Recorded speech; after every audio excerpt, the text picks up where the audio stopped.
नमस्कार. आर्ट सर्कलच्या वतीने मी तुमचं स्वागत करते.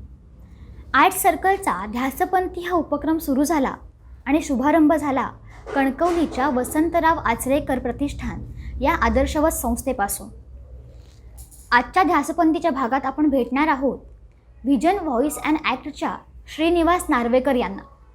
नार्वेकर सर गेली 2 दशकं आवाजाच्या क्षेत्रात काम करतात. मीही त्यांच्या अनेक विद्यार्थ्यांपैकी एक. आवाजाचा वापर, शब्दफेक, उच्चार अशा अनेक गोष्टी आम्ही नार्वेकर सरांच्या शिबिरात शिकलो. नार्वेकर सर गेली 6 वर्ष आणखीन एक उपक्रम राबवतात, तो म्हणजे चला वाचूया. 6 वर्ष सातत्याने आणि व्रतस्थपणे विविध पुस्तकं वेगवेगळ्या अभिवाचकांनी रसिकांसमोर आणली. वाचन चळवळ वृद्धिंगत करणारं हे काम आदर्शवत आहे. नुकत्याच पार पडलेल्या 30 वाचन वसा या उपक्रमाचा मी भाग होते. तो उपक्रम शेवटाकडे येत असतानाच चला वाचूयाच्या चळवळीबद्दल त्यांच्याकडून ऐकणं हा एक छान अनुभव असणार आहे. तर मग सुरुवात करूया ध्यासपंथीच्या आजच्या भागाला. आणि यापुढेही अशाच व्रतस्थ आणि ध्येयवेड्या अनेक कार्यकर्त्यांना आपण भेटणार आहोत ध्यासपंथीमध्ये. सुरुवात करूया ध्यासपंथीला. श्रीनिवास नार्वेकर आणि संवादिका अस्मिता पांडे. आर्ट सर्कल रत्नागिरी आयोजित ध्यासपंथी या संवादात तुम्हा सर्वांचं स्वागत. जो ध्यास असेल जीवाला, दिन होतील त्या रंगांचे, असं म्हणत एका वाचन वेड्या कलावंताने चला वाचूया ही चळवळ सुरू केली आणि आज त्या चळवळीत अनेकांचा सहभाग आहे. त्या कलावंताशी आज थेट संवाद आपण करतो आहोत. श्रीनिवास नार्वेकर, स्वागत आहे तुमचं ध्यासपंथी या संवादात. खरं तर एरवी आपल्या नेहमीच्या गप्पा होत असतात, पण आज या ठरवून गप्पा आहेत. तर बघूया आता कसे रंग भरत जात आहेत. तर सगळ्यात आधी तुमच्याकडे जो वाचनाचा खजिना, पुस्तकांचा अतिशय भरमसाठ असा पसारा आहे खरं तर या पसाऱ्याला कधीपासून सुरुवात झाली? पसाऱ्याला सुरुवात खरं तर अगदी मुंबईत असल्यापासून. म्हणजे माझा जन्म मुंबईतला, माझं अर्ध शिक्षण मुंबईतलं आणि माझ्या बाबांची स्वतःची खाजगी लायब्ररी होती. स्वतःचा त्यांचा संग्रह अफाट होता आणि दुनियेभरातली दुर्मिळ पुस्तकं त्यांच्याकडे होती. अर्थात मी माझ्या जन्मापूर्वीची गोष्ट, पण जो एक वाचनाचा वारसा म्हणा, आवड म्हणा, ती सगळे आजोबा आजी सगळे आमच्या घरातले वाचनाची आवड वगैरे असलेले, कलेची आवड असलेले. आणि वाचनाची जी आवड म्हणून निर्माण झाली की हे वाचायचंय ते वाचायचं, ते अगदी शाळेच्या वयापासूनच. कारण मी शाळेत असतानाच मला आठवतं की 5वी-6वीत असल्यापासूनच मी तेव्हा सुहास शिरवळकर, गुरुनाथ नाईक, हेमंत कर्णिक, शरदचंद्र वाळिंबे अशी ती छोटी छोटी पुस्तकं असायची, त्या गुप्तहेर कथा वगैरे. तर त्या तिकडून सुरुवात झाली माझी वाचनाची. आणि बाबांनी पहिल्यापासूनच हे केलं होतं की कुठलं बंधन नाही ठेवायचं, मर्यादा नाही की हेच वाचायचं हेच. नंतर हळूहळू की त्यांचं पहिल्यापासून असं होतं की तू आधी सुरुवात कर वाचायला, हळूहळू कळत जाईल आपल्यालाच काय वाचायचं काय नाही वाचायचं, काय चांगलं आहे काय वाईट आहे. आणि अशातून वाचनाची सुरुवात झाली. आणि म्हणजे मला आठवतं शाळेत असताना माझा शाळेचा अभ्यास झाला की एका वेळी अशी 4-4 पुस्तकं घेऊन बसायचो. अभ्यास झाला की लिटरली एक साधारण 1-1:30 वाजेपर्यंत जागरण्याची सवय माझी तेव्हापासून, जी आजही आहे. आणि जवळजवळ 1:30-1:45 वाजेपर्यंत. कधी हाच प्रश्न आहे खरं तर. हा, तो मलाही प्रश्न पडतो कधी कधी. तर शाळेत असताना तेव्हाही 1:30-1:45 पर्यंत ती एकाच वेळी 4-5 पुस्तकं. म्हणजे त्यावेळी एक सावंतवाडी, म्हणजे ही सावंतवाडीतली गोष्ट. आम्ही जेव्हा मुंबईतून सावंतवाडीमध्ये शिफ्ट झालो, सावंतवाडीमध्ये एक वाचनालय होतं, खाजगी वाचनालय होतं ते सुद्धा. मग बाबा 30 पुस्तकं घेऊन यायचे महिन्याची म्हणून. तर ती माझी 4-5 दिवसातच वाचून व्हायची. बाबा त्यांचं वाचायचे.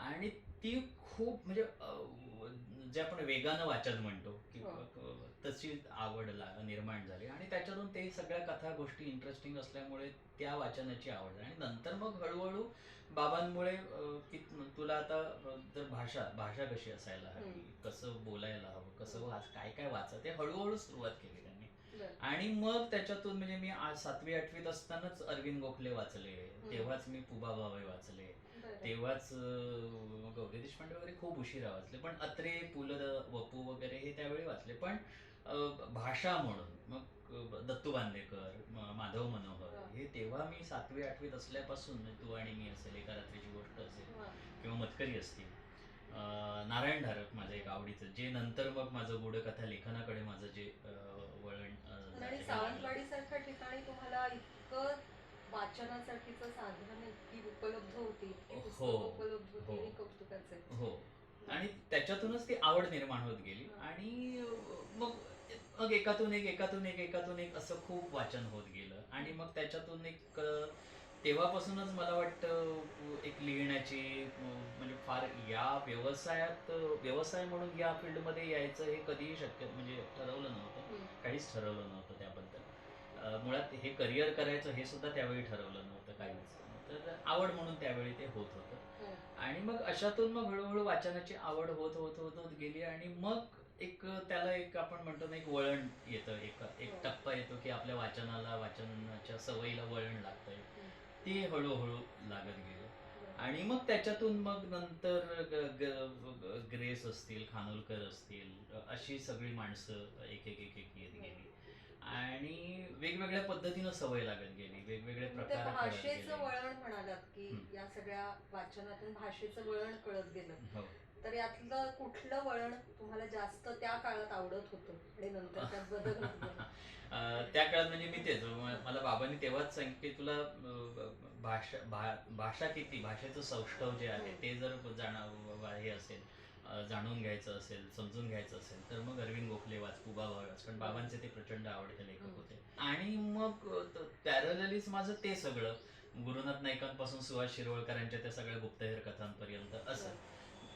तीच कदाचित सवय आजही माझ्या वाचना लेखनाला असावी की मी स्वतःच्या लेखनाला किंवा वाचनाला कुठल्याही मर्यादा नाही घालून घेतली की अशाच पद्धतीचं वाचायचंय, अशाच पद्धतीचं लिहायचंय. मी सगळ्या प्रकारचं लेखन केलं. फक्त विनोदी माझ्याकडून लेखन होत नाही, ठरवून करत नाही मी की नाही विनोदी म्हणजे तो एक ललित लेखनाचा एक विनोदी म्हणजे ब्लॅक ह्युमर या पद्धतीचं झालंय लेखन. पण एक हार्डकोर कॉमेडी म्हणून ज्याला आपण म्हणतो असं लेखन झालं नाही. वाचलंय मी भरपूर, वाचतो मी भरपूर. नाटकांमध्ये मी डिरेक्ट करताना खूप चांगल्या पद्धतीनं करू शकतो हे माझ्या लक्षात आलं, कारण मी जी कॉमेडी केली त्यांना सुद्धा बक्षिसं मिळाली. पण पहिल्यापासून, कारण मी 8वीत असताना मला आठवतं मी जे कधी काळी भारतात बंदी होती D.H. लॉरेन्सचं लेडी चॅटर्लीज लव्हर्स, ते मी 8वी 9वीत वगैरे असताना वाचलं होतं. 5वीत असताना बाबांनी मला क्लिओपात्रा दाखवला होता, Antony Cleopatra cinema. Julius Caesar मी 5वीत असताना पाहिलाय. गॉन विथ द विंड मी 6वी 7वीत असताना पाहिलाय. मग मॅकॅनॉस गोल्ड वगैरे ती जी सगळी त्या असं 60 70 80च्या दशकातले जे सगळे ते असे गाजलेले क्लासिक्स होते. गॉडफादर सुद्धा मला वाटतं मी 7वी 8वीत वगैरे असताना बघितलं. म्हणजे क्लिओपात्रा तर अशा ह्याच्यात बघितला की क्लिओपात्रा त्यावेळी 3.25 तासाचा सिनेमा. मी असं लिटरली असं काहीही कळत नव्हतं. पण बाबा सांगायचे नाही हे बघ, आता बघ, आता याच्यातल्या 4 ओळी कळतील, आणखी वर्षभराने कळतील, तेव्हा आणखी काहीतरी एक 5 मिनिटाचं कळेल. आणि तसंच वाचनाची जी सवय लागत गेली ती अशामुळे की आता नाही कळत आहे ना, एक 4 पानं वाच, त्याच्यातलं 1 पान आत्ता कळेल, आणखी 6 महिन्यांनी 4 पानं कळतील, आणखी 6 महिन्यांनी तुला अख्खं पुस्तक कळेल. असं ते हळूहळू ती सवय लागत गेली. म्हणजे जे एक म्हणतो ना आपण, एक वाचनाला सवय लागण्यासाठी सुद्धा काहीतरी एक सोर्स आणि फोर्स असावा लागतो, वातावरण असावं लागतं. तर ते मला बाबांमुळे मिळालं. आणि त्याच्यातून मग हळूहळू ती सगळी सुरुवात झाली. श्रीनिवास, ही सगळी वाचनाची जादू तुम्हाला कळत होती, जाणवत होती, तुम्ही त्याचा आनंद घेत होता, पण हे करता करता खरोखर जादूचे प्रयोग वगैरे तुम्ही करत होतात. तर ती काय जादूची गंमत आहे? हो, मी जादूगार होतो. शाळेत असल्यापासूनच जादूच्या प्रयोगांना सुरुवात झाली होती. बाकी जादूचे प्रयोग करत होतो मी. व्यावसायिक जादूगार म्हणूनही प्रयोग केले महाराष्ट्रभरामध्ये. रीतसर शिक्षण घेतलं होतं? नाही, रीतसर शिक्षण नाही. मी तेव्हा परदेशातून पुस्तकं मागवायचो, पुस्तकांवर शिकलोय मी. पुन्हा पुस्तकच. हो हो हो, पुस्तकांवर शिकलोय मी कुठेही असं जादूचं प्रशिक्षण म्हणून घेतलं नाही. पण जादूच्या प्रयोगांचा मला सगळ्यात फायदा जो झाला तो मी बोलायला शिकलो. म्हणजे परत तिकडे बोलण्याकडे येतो आपण. मी नेहमी म्हणतो की जादूच्या प्रयोगांनी मला बोलायला शिकवलं, कारण आपल्याला माहिती आहे जादूच्या प्रयोगामध्ये 3-3.5 तास बोलणं, ती हातचलाकी असते, नजरबंदी असते, हे आपल्या सगळ्यांना माहिती आहे. पण म्हणजे काय, जेव्हा मी या हातातलं एखादं नाणं किंवा काहीतरी जेव्हा नाहीसं करतो आणि जेव्हा ते मी 2 मिनिटांनी या हातातलं नाणं नाहीसं झालेलं दाखवलेलं असतं, तर ते प्रत्यक्षात हातात घेतल्यानंतर त्याच्या पुढच्या 10-15 सेकंदात कधीतरी ते मी गायब केलेलं असतं माझ्या टेक्निकने. पण त्याच्यानंतरचं पुढचं मिनिट 1.5 मिनिट हे मला बोलण्यात गुंतवून हातात माझ्या अजून आहे असं दाखवायचं असतं. आणि नाटकाच्या वेळी कसं होतं की नाटकाच्या त्या त्या जॉनरचा प्रेक्षक असतो आपल्यासमोर. हो. जादूच्या प्रयोगात तसं नसतं. जादूच्या प्रयोगात लहान मुलांपासून 2, 3, 4 वर्षाच्या मुलापासून 70-80 वर्षांच्या प्रौढापर्यंत असा व्हेरियड रेंज असते प्रेक्षकांची. त्यामुळे ते एक चॅलेंज असतं. त्यामुळे जादूच्या प्रयोगामध्ये ह्या विविध वयोगटातल्या प्रेक्षकाला काबूत ठेवणं 3 तास हे खिळवून ठेवणं हे आपल्या बोलण्यानेच शक्य होत असतं. त्यामुळे मी नेहमी म्हणतो की जादूच्या प्रयोगांनी मला बोलायला शिकवलं की 3-3.5 तास सलग सतत असं त्यांना आकर्षित करून घेऊन बोलणं हे शिकवलं. आणि नाटकानं मला कसं बोलायचं हे शिकवलं. मग हळूहळू असं झालं की नाही, नुसतं बोलणं म्हणजे नुसतं बोलायचं आहे का, सतत बोलत राहायचं आहे का, तर नाही. मग कंटाळा येईल अशा पद्धतीने सुद्धा बोलायचं नाही. मग कंटाळा येऊ नये अशा पद्धतीनं कसं बोलायचं, तर मग आरोह अवरोह असतील, स्वरांचा शब्दांचा नेमकेपणा असेल, त्याचे उच्चार असतील, त्याच्यातला अर्थ समजून बोलणं असेल. मग तिकडे हळूहळू हळूहळू लक्ष द्यायला लागलो. आणि त्याच्यानंतर म्हणजे जादूचे प्रयोग मी पहिला प्रयोग मला वाटतं मी शाळेत असतानाच केला, 88-89ला वगैरे. आणि नाटक माझं साधारणपणे म्हणजे पहिली एकांकिका सुद्धा मी 8वीत असतानाच केली, पण ती काय फार एक लहान मुलां गंमत म्हणून जी असते, ऑफ तासाला आम्ही नाटकं करायचो खूप छान. पण आत्ता ज्या स्वरूपात मी नाटक करतोय, आत्ता ज्या स्वरूपात मी त्या गोष्टीकडे ज्या पॅशनेटली बघतोय, ते साधारणपणे 90-91 नंतर सुरू झालं. म्हणजे विनय आपटेंनी माझ्या संस्थेचं उद्घाटन केलं होतं. आणि तिकडून मग हळूहळू हळूहळू की नाटकाकडे सुद्धा गांभीर्यानं सजगपणे बघण्याची एक सवय लागली. आणि जे मला जादूच्या प्रयोगाने बोलायला शिकवलं होतं, ते मग मी नाटकाकडे येताना हळूहळू नाही, आता नुसतं बोलायचं नाहीये, आपल्याला प्रभावीपणे परिणामकारक आणि त्याच्यातलं नाट्य जाणून घेऊन आपल्याला बोलायचं आहे. मग मी त्या पद्धतीनं विचार करत गेलो. आणि तशा पद्धतीनं आणि मला माहिती नाही, म्हणजे मी फार काही बघितलेलं होतं किंवा ते बघून मी विचार करतोय आणि मी ते काम करण्याचा प्रयत्न करतोय, जे आत्ता आपण करतो की एखादं छान काहीतरी बघितल्यानंतर अरे वा, तो खूप छान करतोय, तसं आपल्याला जमायला पाहिजे. पण तेव्हा असं काही नव्हतं. तेव्हा छान, हा मस्त, नाही आवडलं किंवा आवडलं एवढ्यापुरतंच मर्यादित होतं. त्याचं मीमांसा करणं तेव्हा फार अक्कल नव्हती.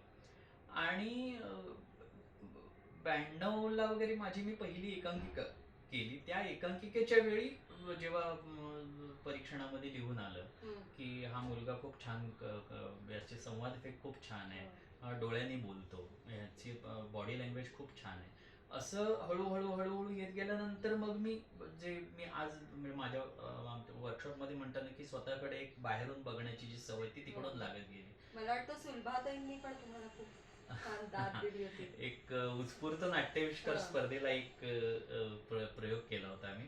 तर तेव्हा त्यांनी मला मुद्दाम संपल्यानंतर बोलवून घेतलं निकाल लागल्यानंतर. आणि म्हणाल्या की आणि मला असं समोर आल्यानंतर हा मुलगा खूप छान, त्याच्याकडे संवाद फेकीची कला खूप छान आहे, खूप छान उच्चार आहे त्याचे.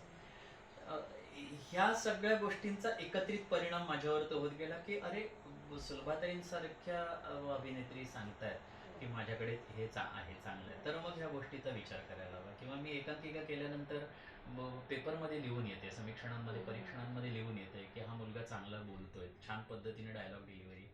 आणि ते वर्कआउट होत गेलं नंतर नंतर. आणि मग आपोआप ते म्हणजे मी कुठेच असं विचारपूर्वक काही हे आपल्याला आता असं करायचं असं करत नाही गेलो. कारण आज सुद्धा कुठलीही नवीन स्क्रिप्ट जरी पटकन माझ्याकडे आली, जी मी वाचलेली नाहीये, पण ती सुद्धा सवयीनं माझ्याकडून एक वाचली गेल्यासारखीच वाचली जाते. तर हे मग हळूहळू त्याच्यामध्ये येत गेलं. आणि पहिल्या एकांकिकेपासूनच हे सगळं येत गेल्यामुळे जो काय आपण सुधारणेचा जो कालावधी होता तो खूप कमी होता. म्हणजे पटापट मी इम्प्रूव्ह होत गेलो. पुढचा टप्पा पटापट होत गेला. आणि मग छान वाटत गेलं की अरे हो, आपल्याला हे जमतंय नेमकेपणाने कशा पद्धतीनं. मग हळूहळू मग त्याच्यातूनच श्वास कळत गेला जो माझा. आणि जादूच्या प्रयोगामुळे ती एक सवय होती की मी कुठलंही वर्कशॉप आजपर्यंत केलेलं नाही. मी जरी आज वर्कशॉप घेत असलो तरी मी रूढार्थानं कुठलंही वर्कशॉप केलेलं नाही. एकच मला आठवतं, मी रमेश चौधरींचं एक वर्कशॉप केलं होतं. रमेश चौधरींचं एक 8 दिवसांचं वर्कशॉप केलं होतं. तर अगदी म्हणजे 89 शाळा संपता मला वाटतं 10वी 11वीत वगैरे असताना. आणि त्यानंतर जयदेव हट्टंगडींचं म्हणून मी त्यांचं नाव ऐकून मी जयदेव हट्टंगडींच्या वर्कशॉपला हे घेतलं. तर शिबिर असं रुढार्थानं नाही केलं म्हणता येईल, पण हट्टंगडींबरोबर त्यांचे जे एक अभ्यासाचे आणि त्यांचे शिकवण्याचे होते जवळून अनुभवता आलं. आणि बघ ह्या सगळ्याचा एक थोडा बहुत एकत्रित परिणाम सगळा माझ्या म्हणजे प्रत्येक आज सुद्धा मला ती सवय आहे की मी तू काहीतरी बोलताना करताना बघितलं तर तुझ्याकडून मी पटकन घेतो, हा हे छान झालंय, यांच्याकडून राकेशकडून जर असेल तर त्यांच्याकडून हे यांनी छान केलंय, ते असं मी प्रत्येकाकडून घेत जाण्याचा प्रयत्न करत असतो, टिपत जाण्याचा प्रयत्न करतो. त्यामुळे मी माझ्या कार्यशाळेमध्ये सुद्धा की मी नेहमीच म्हणतो की हे आणि हे just wide and it, keep it wide नाही. त्यामुळे हे सतत म्हणजे आपण म्हणतो ना रिसिव्हिंग मोड आपल्या अँटिनाचा कायम एक्सेप्ट रिसिव्हिंग मोडवर असावा अँटिना आपला, तर तसं ते तेव्हापासूनच ती सवय लागत गेली. आणि मग आपसूक होत गेलं ते. मग सहजपणानंच काहीही जरी आलं तरी नाही हे असंच आहे. मग थोडाफार वर्कआउट केल्यानंतर त्याच्यातून अधिक मग बारकावे त्याच्यातले शोधत जाणं हे हळूहळू होत गेलं. आणि नंतर मग माझ्या नाट्य लेखनाच्या अनुषंगानं संवाद की आज जे माझं संवादांबद्दल बऱ्याच वेळा कौतुक होतं त्याचं बरंचसं श्रेय पुवा भावे, अनिल बर्वे, प्रल मयेकर या मंडळींना जातं. कारण जेव्हा मी अनिल बर्वेंची म्हणजे प्रल मयेकरांच्याही आधी मी अनिल बर्वे वाचले, डोंगर म्हातारा झाला, कोलंबस वाट चुकला, thank you mister Glad, thank you mister Glad मी मोनो ॲक्टिंगलाही करायचो. तर तेव्हा असं की संवाद लिहायला असं लिहायचं, संवाद लिहायचं तर असं लिहिता यायला लागलं. मग जेव्हा मयेकरांची नाटकं बघायला लागलो आणि मयेकर आणि विनय आपटे कॉम्बिनेशनची, तेव्हा अरे मयेकरांसारखे संवाद लिहिता यायला पाहिजे. ती जी धार तलवारीत अशी कचकन घुसणारी जी धार आहे ती धार मला भावे, मयेकर, बर्वे यांच्या लेखनातून आणि आपसूक ती धार लेखनामध्ये आल्यानंतर आपोआप आपल्या बोलण्यात सुद्धा येते. म्हणजे आपण रुद्रा सावंत कविता सादर करताना असं ह्यानं नाही ना करू शकत की अशीच येणार एकदम अशी त्या रौद्र रसातच येणार. तर हे हळूहळू न सांगता कळत गेलं की नाही ही कविता अशा पद्धतीने आली पाहिजे. माझ्या आनंद लोकात चंद्र मावळत नाही म्हणताना तो त्या जॉनरनं आली पाहिजे, किंवा ग्रेसांची कविता म्हणताना त्या जॉनरनं त्या पद्धतीनं आली पाहिजे. शब्दांनी हरवणी जावे क्षितिजांची मिटता ओळ. मग हे हळूहळू आपसूक लक्षात येत गेलं ते माझ्या. आणि मग त्याचा अधिक अभ्यास करत गेलो मग. आणि मग त्याच्यातून मग हळूहळू अभिवाचनाची की आपण वाचन करूया, मग वाचनातून त्याच्यातली नाट्यमयता शोधत जाणं आणि मग हळूहळू ती अभिवाचनाची हे झालं. आणि त्याच्या पहिला अभिवाचनाचा मला वाटतं मी ग्रेसांचाच मितवा हा पहिला माझा अभिवाचनाचा आहे. तो गेली जवळजवळ मी 26 वर्ष सोलो करायचो पहिल्यांदा. मग मध्ये एका स्पर्धेसाठी देवनारच्या मुंबईतल्या एका स्पर्धेसाठी आम्ही तिघांनी केला होता आणि त्याच्यानंतरही मी पुन्हा सोलो करतो. तर अभिवाचनाकडे असं हे आणि सावंतवाडीमध्ये असताना मूळ त्याचं म्हणजे जे आता सगळं जे वाढलं एवढं त्याचं मूळ मला पुन्हा सावंतवाडीमध्येच दिसतं. कारण मी कोकण मराठी साहित्य परिषदेचा सचिव होतो. तो सुद्धा मधुबाईंमुळे मी कोमसापामध्ये आलो. मधुबाई आणि काशीनाथ वाडेकर सर होते, विद्याधर भागवत या 3-4 माणसांमुळे मी कोमसापामध्ये आलो. तर कोमसापामध्ये असताना ते युवा साहित्य मंच म्हणून आमच्या काही मित्रमंडळींनी एक संस्था की आपण तरुण मुलांसाठी कॉलेजच्या मुलांसाठी म्हणून आपण हे करूया. आणि मग युवा साहित्य मंचाच्या माध्यमातून हे आपण हे वाचूया ना. कुसुमाग्रज गेल्यानंतर पहिल्या मासिक स्मृती दिनाला केलेला कार्यक्रम आम्ही कुसुमावली, जो प्रवीण मांदेकर सर आपल्याला लेखक माहिती आहेत, महाराष्ट्रातल्या आघाडीचे लेखक, त्यांनी आणि मी मिळून आम्ही ती स्क्रिप्ट लिहिली होती तेव्हा. तर तो आमचा म्हणजे एकत्रित म्हणजे मितवा नंतरचा तो असा मी डिरेक्ट केलेला सादर केलेला पहिला कार्यक्रम असा मोठा. मग कुसुमावली झालं, मग मृगजळ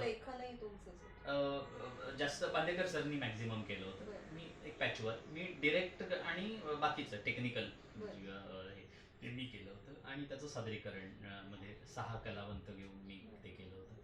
मग त्यानंतर इंदिरा संतांच्या कवितांवरचा एक मृगजळ वगैरे गर्भरेषमी म्हणून कार्यक्रम झाला. त्यानंतर मी माझा जे चंद्रशेखर गोखलेंचं होतं तर त्याच्यानंतर मी माझं तर प्रचंड गाजलेलं होतं आणि त्या खूप रोमॅन्टिक तरल काव्य आहे ते सगळं. तर त्याच्यावरचं जे पहिलं विडंबन आलं ते चषक माझा म्हणून. अविनाश ओगले बेळगावचे एक सुप्रसिद्ध कवी होते, तरुण भारतमध्ये पत्रकारही होते ते. त्यांनी दारू हा विषय घेऊन त्यांनी चषक माझा असं विडंबन. तर तो एक फार मोठा कार्यक्रम नव्हता. हार्डली आम्ही तो एक 30-35 मिनिटाचा कार्यक्रम होता. मी माझा आणि चषक माझा अच्छा. असं तो हे ते प्रयोग म्हणूनच आम्ही एक्सपेरिमेंट म्हणून. पण त्या निमित्तानं एक वेगवेगळे प्रयोग करत गेलो आम्ही की आता याचं काय करता येईल, याचं काय करता येईल, की मग असं काहीतरी करूया, असं काहीतरी करूया. म्हणजे कुसुमावली जो कार्यक्रम आम्ही केला तो लाईट म्युझिक सेटवर सावंतवाडी सारख्या ठिकाणी पहिल्यांदा असा कार्यक्रम, म्हणजे लाईट असं अजूनपर्यंत बघितलं नाही आहे कोणी लोकांनी लाईट म्युझिक सेटवर लाईट म्युझिक कवितांना काय वापरायचं असं असं हे होतं. पण म्हटलं चल काय होईल, फार फार तर फसेल, आपण बघूया करून. पण ते छान म्हणजे त्याच्यानंतर त्याचे आम्ही प्रयोग सुद्धा केले त्याचे.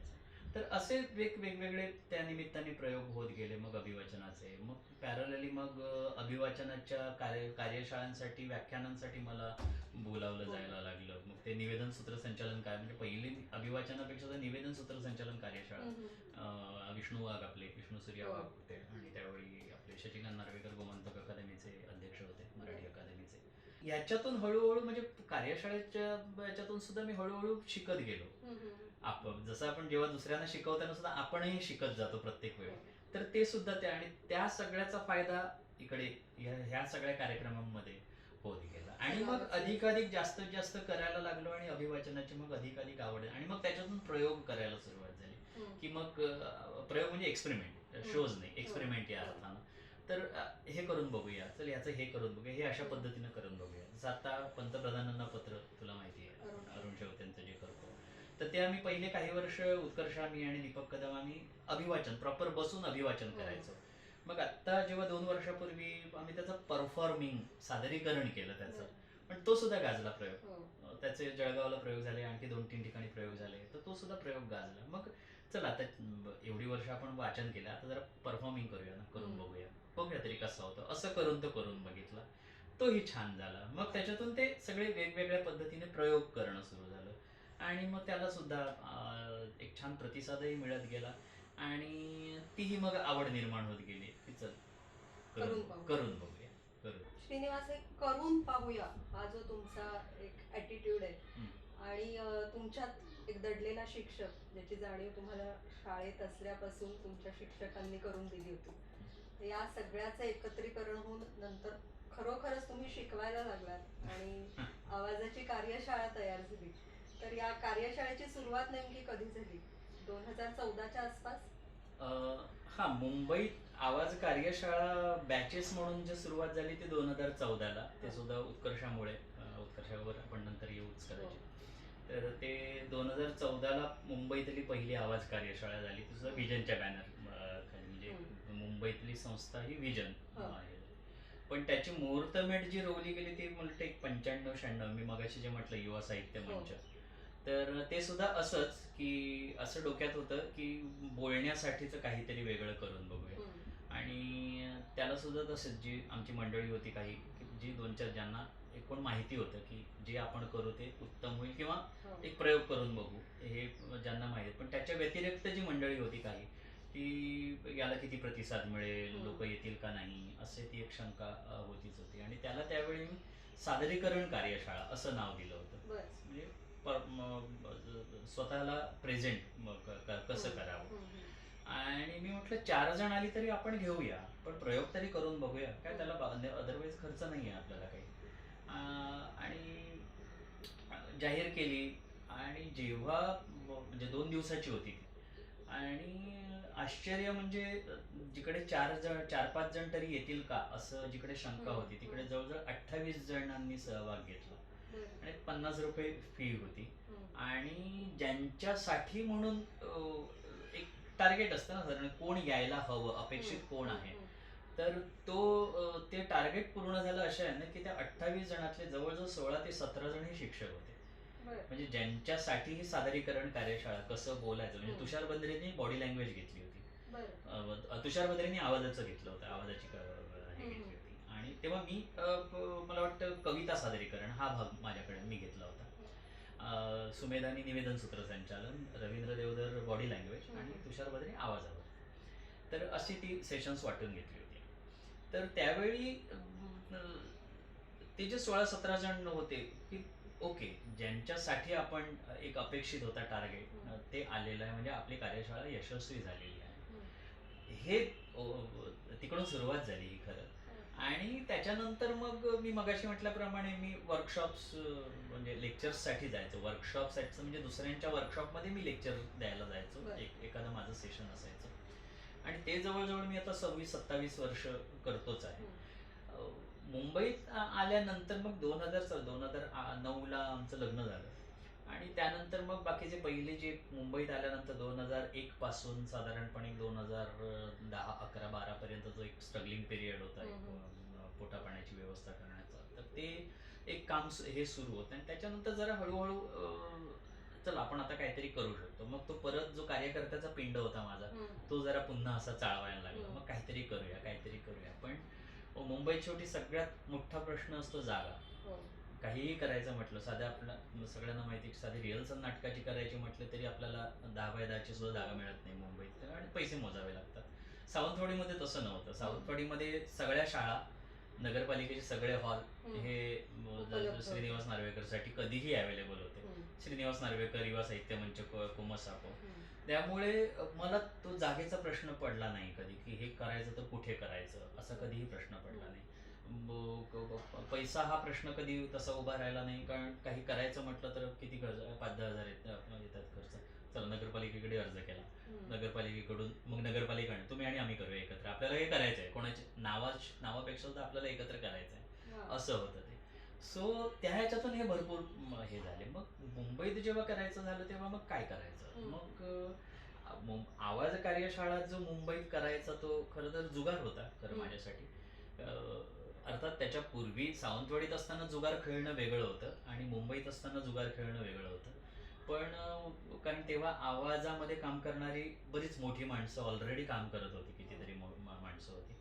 सो पण उत्कर्ष म्हणेल, तू जर एवढी वर्ष करतोयस तर मग एक प्रयत्न करायला काय हरकत आहे. ठीक आहे, एखादी बॅच अंदाज घेऊया आपण, किती काय येत आहे ते बघूया, खर्च काय असेल तर मग बघूया आपण. मग त्याच्यातून मग 2014ला पहिली बॅच झाली. मग आवाज कार्यशाळा घ्यायची, मग काहीतरी एक संस्थेचं, मग नुसतं श्रीनिवास नार्वेकर कोणच मुंबईत ओळखत नव्हतं फार.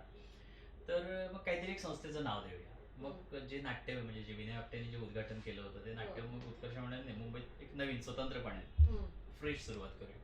तर मग त्याच्यातून व्हिजन नाव आलं. आणि मग व्हिजनचा बॅनर हे झाला, आणि व्हिजनच्या बॅनर खाली पहिली कार्यशाळा मे 2014ला झाली. आणि त्याच्यानंतर आजपर्यंत 20 कार्यशाळा, 20 बॅचेस झाल्या. आणि व्हिजन आणि व्हिजनची आवाज कार्यशाळा हे एक आता बऱ्यापैकी ब्रँड समीकरण झालंय, ब्रँड झाल्यासारखा झालाय तो. त्यामुळे म्हणजे आवाज कार्यशाळा याचे उद्देश एक, मी जे आतापर्यंत सादर केलेलं आहे, कसं वाचायचंय, कसं बोलायचंय, कशा पद्धतीनं स्वतःला सादर करायचंय, हे मला जे कळलेलं आहे, माझा जो 25-27 वर्षाचा अभ्यास आहे, अनुभव आहे, तो तुमच्यापर्यंत शेअर करणं. आणि या निमित्तानं, आणि माझं ही ज्या व्हिजनच्या वर्कशॉप्स ह्या 2 पद्धतीने असतात. एक ऍक्टिंग बेस्ड वर्कशॉप असतं आणि एक जनरल, की ज्याच्यात अगदी मंत्र्यांच्या सेक्रेटरी पासून IAS IPS ऑफिसर्स पासून साधे रिक्षावाले आणि ऍक्टर, निवेदक, सूत्रसंचालकांपर्यंत अशी माणसं असतात, की त्यांच्याकडे मी, म्हणजे साधा फरक आहे त्या 2 वर्कशॉप मधला. ऍक्टिंग बेस्ड जे वर्कशॉप असतं तिकडे मी आणीला आणीच म्हटलं पाहिजे, पाणीला पाणीच म्हटलं पाहिजे, टिळकांना टिळकच म्हटलं पाहिजे, याच्यावर माझा प्रमाण भाषा, त्याच्यावर जोर असतो. मग तुम्ही तुमच्या भूमिकेत वापरताना कशीही वापरा. पण दुसरा जो वर्ग आहे, जो आपल्या व्यवसायामध्ये मला छान बोलायचंय, व्यवसायामध्ये मला फक्त दुसऱ्याशी कम्युनिकेट करायचंय, 2 मिनिटं मला बोलायचंय, छान बोलायचंय, मग तिकडे तुम्ही आणीला आणीच म्हटलं पाहिजे याचा माझा आग्रह नसतो. तुम्हाला आणि पाणी म्हणायचंय, जे काही म्हणायचं ते म्हणा, पण तुमचं म्हणणं समोरच्या पर्यंत खणखणीतपणे पोहोचवायचं. आणि परत जे बोलणं सगळं आलं इकडे, कारण हे मूळ आहे. मग बऱ्याच वेळा असं होतं की तुम्ही माईकवर बोलायला शिकवता का, ते सुद्धा खूप उशिरा सुरुवात केली मी. पण आमचं मुळात हे असायचं की माईकवर बोलायला शिकवण्यापूर्वी आपला आवाज माईक पर्यंत पोहोचण्यासाठी मुळात आपली तरी आधी तयारी करूया. माझा आवाज माईक पर्यंत पोहोचायला तरी हवा, मग माईक मधून कसं बोलायचं हे बघूया. सो माझा हा प्रयत्न असायचा. म्हणजे हा फरक जे मी हे सगळं आतापर्यंत करत आलो की त्याच्यातून हे एक आलेलं होतं की नाही, आपण जर वर्कशॉप करायचं असेल तर अशा पद्धतीनं करूया, अशा पद्धतीनं ते वर्कआउट करूया. आणि हे सगळं बोलण्याशी संबंधित होतं की याचा वापर कुठे करायचा, तर बोलण्याशी करायचा. मग त्या बोलण्याचा वापर तुम्ही निवेदनात करा, सूत्रसंचालनात करा, तुम्ही साधं घरात नवरा किंवा बायको बरोबर बोलण्यासाठी करा, मित्रमैत्रिणींशी बोलताना करा, तुमच्या व्यावसायिक समवयस्कांशी, व्यावसायिक बंधूंशी बोलताना करा, कुठेही करा, ऍक्टिंग मध्ये करा. आणि जो दुसरा भाग जो वर्ग आहे त्याच्यात नॉट नेसेसरी, म्हणजे त्याचं सूत्र आपल्या विजनच्या वर्कशॉपचं असं आहे की नाटकाचंच पण नाटकासाठीच असं नाही. मग वर्कशॉपचा आणखी एक युएसपी होता की मेडिकल हे की आपल्या नेहमीच्या जे आवाजातले, म्हणजे परत आपण त्या वाचताना सुद्धा साधं बऱ्याच वेळा आपण आवंडा गिळतो, आता आपण सलग बोलतोय आपण, पण बऱ्याच वेळा म्हणजे मी अजूनही आवंडा नाही गिळलेला. हे बऱ्याच वेळा किंवा जीभ सुटते, एक 10 मिनिटं बोलल्यानंतर जीभ सुटते, पाणी प्यावं असं वाटतं किंवा असं डोकं गरगरल्यासारखं होतं. तर हे होऊ नये म्हणून माझी काळजी मी कशी घेऊ शकतो याच्यासाठीचं उत्कर्ष मेडिकल सेशन घ्यायचे, जे युएसपी होता आमचं त्याचा. म्हणजे आजही नंतर उत्कर्षाचाच कलिग जो तिला खूप ज्युनियर होता आमचा, डॉक्टर दिलीप नलगे म्हणून, तो आत्ता वर्कशॉपमध्ये तो गेला. आणि तो स्वतःही म्हणजे उत्कर्ष संगीत आणि मेडिकल अशी 2 सेशन, ती स्वतःही संगीतातली असल्यामुळे स्वतः गायची, स्वतः वाजवायची, ते सगळं असल्यामुळे ते संगीत आणि मेडिकल हे 2 सेशन्स ती घ्यायची. दिलीप सुद्धा स्वतः उत्तम गायक आहे, सारेगमच्या उपांत्य फेरीपर्यंत तो पोहोचला होता, उत्तम गायक आहे आणि मेडिकल हे आहे, उत्तम शिक्षक आहे तो याचा. त्यामुळे दोन्ही हे आमचे युएसपी आहे. सो या सगळ्याचा अभ्यास करून कसं बोलायचं, कसं सादर करायचं, एखादा शब्द जर आपल्याला अडचणीचा होत असेल तर त्याच्यावर मात करून तो शब्द कसा फेकायचा, हे जे आहे, तर ह्याचा एक युनिक एक स्ट्रॅटेजी त्या वर्कशॉपची आहे. आणि मग त्याच्यामध्ये मग अभिवाचन असतं, कविता सादरीकरण असतं, बातम्या वाचणं असतं, हे सगळं असतं. म्हणजे वेगवेगळ्या सगळं सगळं सगळं सगळं नाट्य वाचन, कविता वाचन, बातम्या वाचणं, हे सगळं त्याच्यात वेगवेगळ्या प्रकारचं वाचन. त्या निमित्तानं वेगवेगळ्या प्रकार, म्हणजे चला भांडायला लागा, चला मोठ्याने ओरडा, किती मोठ्याने ओरडू शकता, किती हळू आवाजात बोलू शकता, किती ताकदीनं तुम्ही विस्पर करू शकता, कुजबुजू शकता, तुमची कुजबुज किती लांबपर्यंत ऐकू जाऊ शकते, श्वासाचा एक्झरसाइज आला तर. या सगळ्या एक्झरसाइजचा परिणाम तुमच्या आपल्या बोलण्यावर होत असतो. म्हणजे लांबलचक जर वाक्य एखादं आपल्याला बोलायचं असेल तर आपण दीर्घ श्वास घेतो बोलता बोलता, आणि ते काय आपण असं थांबा मी श्वास घेतो असं नाही ना करत, बोलता बोलता आपण म्हणतो. आणि पटकन बऱ्याच वेळा नाटकामध्ये आपण एखाद्याचा संवाद ऐकतो, धाडकन असं विक्रम गोखले सारखा संवाद असा पल्लेदा, किंवा मास्टर दत्ताराम होते काशीनाथ गाणे करून, आणि टाळ्या पडायच्या वाक्यांना. ते टाळ्या डायलॉगसाठी तर असतात, पण ते ज्या पद्धतीनं ते एका दमात फेकणं जे आहे, वाक्याची फेक, तर त्याच्यासाठीचा हा जो सगळा म्हणजे हे सगळं अभिवाचन, कविता सादरीकरण, निवेदन, सूत्रसंचालन, हे सगळं डोक्यात ठेवून हे डिझाईन करण्याचा प्रयत्न करा. आणि मग त्याच्यानंतर काही बॅचेस झाल्यानंतर रिलॅक्सेशन टेक्निक उत्कर्षाने सुरू केलं की त्याचा एक वेगळा परिणाम व्हायला लागला.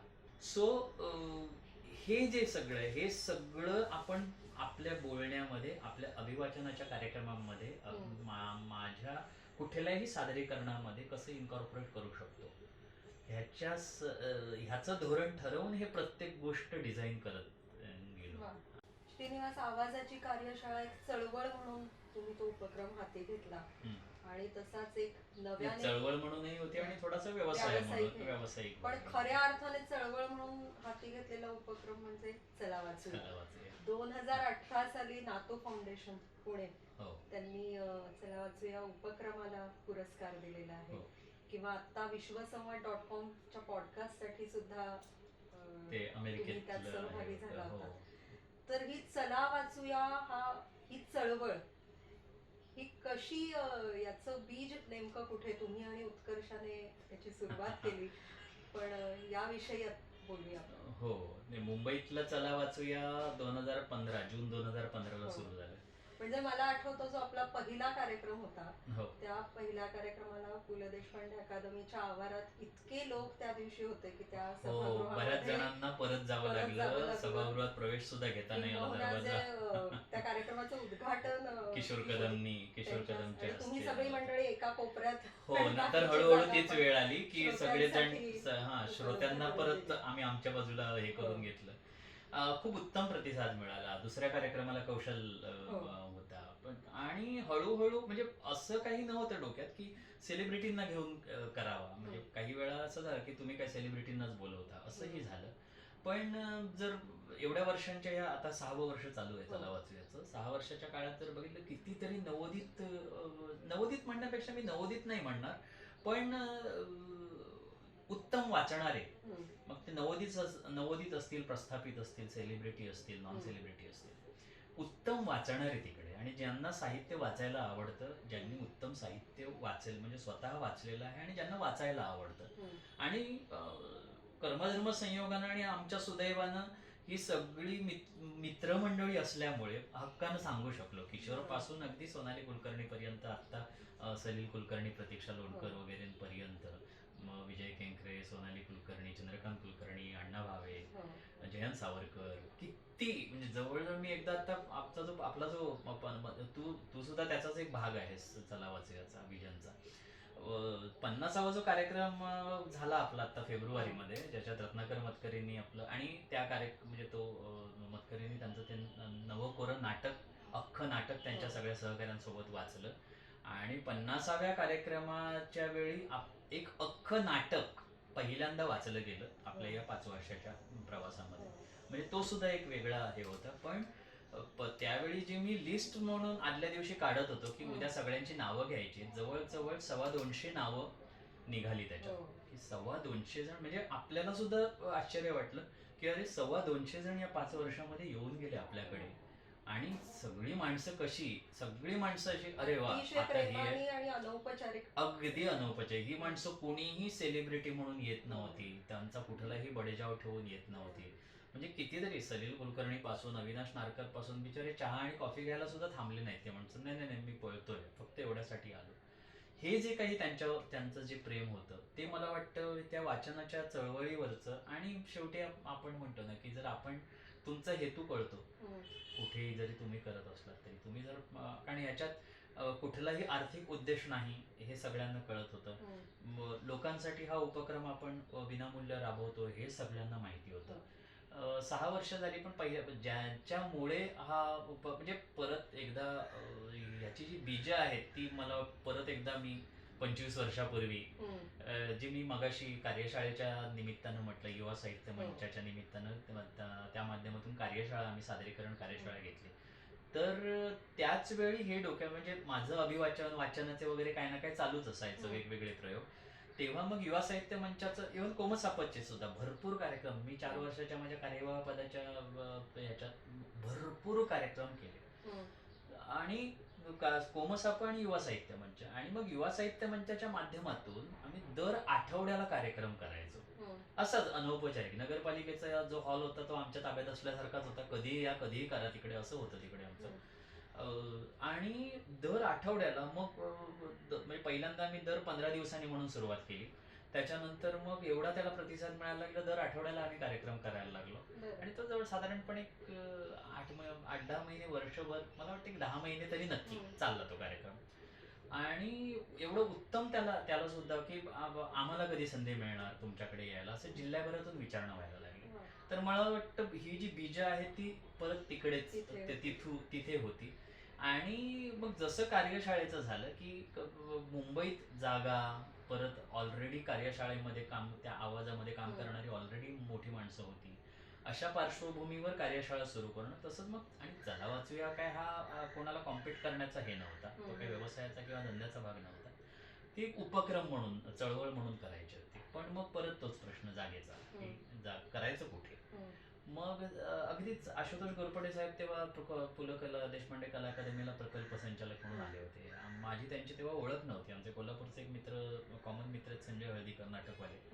तर त्यांनी कधीतरी एकदा त्यांच्याकडे मग विषय बोलले होते आणि ते मला की असे असे आपलेच आहेत कोल्हापूरवाले, तर त्यांच्याशी मी बोल कधीतरी जाऊन भेट त्यांना. तर असं कधीतरी एकदा अशी जुजबी भेट झाली आणि त्याच्यानंतर आमची भेट म्हणजे ओळखच नव्हती फार. पण जेव्हा तो माणूस सांस्कृतिक क्षेत्रातला आहे, प्रत्यक्ष काम करणारा आहे, नाटकवाला माणूस आहे, हे जेव्हा कळलं तेव्हा असं बोलता बोलता मी उत्कर्षाला म्हटलं की असं असं करता येईल, करायला पाहिजे काहीतरी. पण परत आर्थिक गणित जमवायचं तर ते कठीण आहे, शक्य नाही होणार. तर मग कोणाला तरी बरोबर घेऊन करूया. तर अन्य कोणाला घेऊन बरोबर केलं तर परत आणखी ती ऑब्लिगेशन शक्यतो मला नको असतात कोणाची कुठे. मग मी सरळ मग घोरपडे साहेबांकडे प्रस्ताव मांडला की साहेब असं असं आहे, असं असं एक विचार आहे, काय करता येईल आपल्याला एकत्रित अकादमीच्या वतीने करता येईल कशासाठी सांस्कृतिक काय याच्या वतीने. तर साहेब म्हणाले करूया, मला प्रस्ताव द्या, आपण करूया. मग मी लगेच त्याच रात्री मी प्रॉपर प्रस्ताव तयार केला. तो दुसऱ्या दिवशी मी दिला त्यांच्याकडे आणि दुसऱ्या दिवशी लगेच साहेब म्हणाले, अरे हे छान आहे, आपण करूया. फक्त त्यांनी लगेच की ओके ह्या आत्ता करू शकतो, ह्या आत्ता करू शकतो, ह्या आपण बघूया काय कसं करता येईल, ह्या जरा मागे ठेवा असं. पण चला सुरू करा, हे आपलं इन्फ्रास्ट्रक्चर आहे, सांस्कृतिक कामासाठीचीच इमारत आहे, ही वास्तू आहे, जेवढा त्याच्यासाठी वापर करता येईल तेवढं करूया. आणि पहिलं वर्ष आम्ही 1 वर्ष कला अकादमी आणि व्हिजन अशा याने एकत्रित केलं. घोरपडे साहेब सुद्धा एका अभिवाचनासाठी घोरपडे साहेब काय म्हणजे मी त्यांना या चला वाचू या चळवळीचा मूळ पुरुष म्हणतो. आपली जरी कितीही इच्छा असली तरी सुद्धा जोपर्यंत मुंबईत अशा कुठल्याही उपक्रमासाठी कार्यक्रमासाठी जागा नसते तोपर्यंत आपण काहीही करू शकत नाही. साधं मगाशी जे आपण बोललो नाट्य रिहर्सलसाठी मुलांना जागा नसते हल्ली, गच्चीवर वगैरे लोक करतात रिहर्सल. तर असं असताना एक अख्खा 100 जण बसू शकतील असा एखादा हॉल अवेलेबल करून देणं विनामूल्य ही फार मोठी गोष्ट होती. आणि मुळात ती संकल्पना ऐकून घेऊन ती प्रत्यक्षात एक्झॅक्टली कारण मी नेहमीच म्हणतो की जी सांस्कृतिक म्हणजे पु ल देशपांडे कला अकादमी असेल, सांस्कृतिक संचालनालय असेल, जरी ते शासनाचा भाग असला तरी सुद्धा या सांस्कृतिक संस्था म्हणून आहे.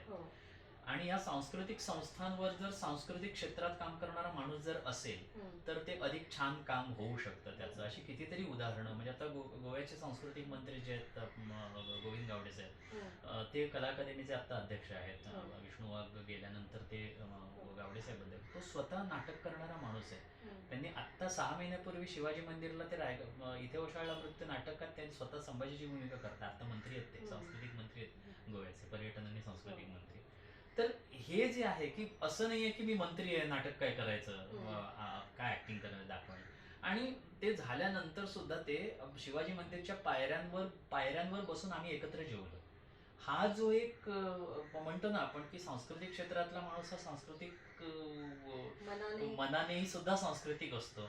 अशी माणसं जर सांस्कृतिक संस्थांवर कुठल्याही पदावर जर असतील तर ते अधिक छान होतं. म्हणजे माणसं कितीतरी येऊन गेली म्हणजे अगदी जब्बार पटेलांपासून, जब्बार पटेल आपले पहिले संचालक कला अकादमीचे होते, मग अजय आंबेकर साहेब असतील, संजय कृष्णाजी पाटील असतील, आशुतोष घोरपडे असतील, ही माणसं प्रत्यक्षात सांस्कृतिक क्षेत्रामध्ये काम करणारी होती. त्यामुळे त्यांना अशा कुठल्याही उपक्रमाला चालना देणं, अशा उपक्रमाला प्रोत्साहन देणं हे त्यांच्या मनात होतं सगळं.